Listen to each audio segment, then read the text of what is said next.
पत्रकार परिषदेमध्ये नाना पटोले यांना काँग्रेसचा उमेदवार जिंकणार याच्याबद्दल प्रचंड दुःख झालं आणि म्हणून त्यांनी असा आज आरोप केला की आम्ही जे काँग्रेसच्या उमेदवाराला पाठिंबा दिला तो गडकरी जे आहेत नितीन गडकरी यांना हरवण्यासाठी दिला असा आरोप त्या ठिकाणी केला। नाना पटोले आणि भारतीय जनता पक्षामधल्या काही नेत्यांबरोबरचे त्यांचे असणारे संबंध यातून खुले झाले।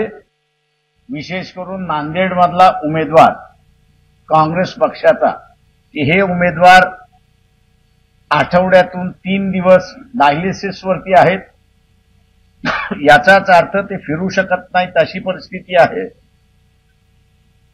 तिथे नाना पटोलेने सांगावं मॅच फिक्सिंग अशोक चव्हाणाबरोबर झाली की नाही, पाठिंबा देण्याचा प्रश्न उद्भवत नाही जोपर्यंत आम्हाला काँग्रेस पक्षाचे वरिष्ठ लोक सांगत नाहीत तोपर्यंत।